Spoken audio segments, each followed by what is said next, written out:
So let's get started with the presentations. Our first student representing the Department of Epidemiology is Alvan Cheng.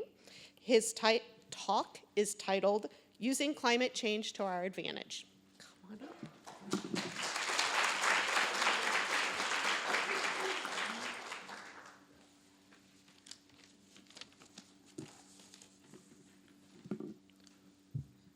Welcome.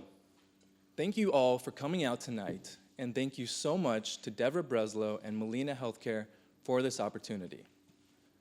Now, I'd like everyone to take a moment and imagine your typical morning routine. You wake up, get ready for work or for school, grab your coffee and your cereal, and then turn on the news or flip open the newspaper. You're all probably used to seeing headlines like these.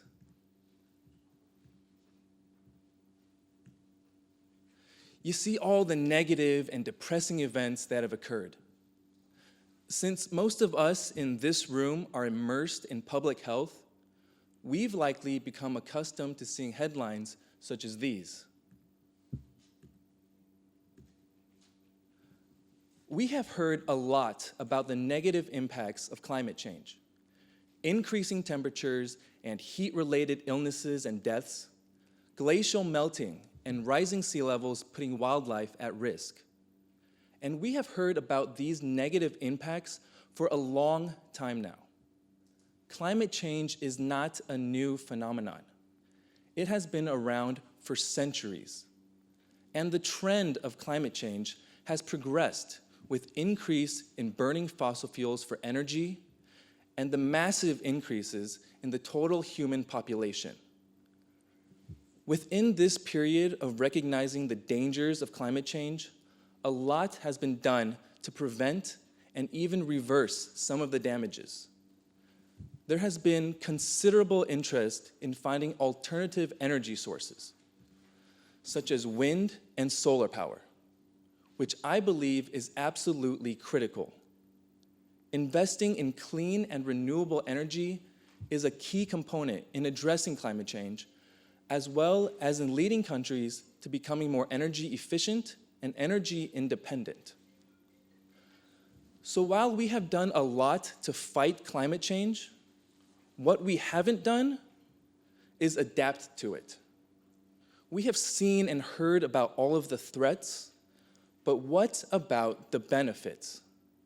What if we could use climate change to improve public health on a global scale? One of the most significant and long-lasting health concerns has been malnutrition.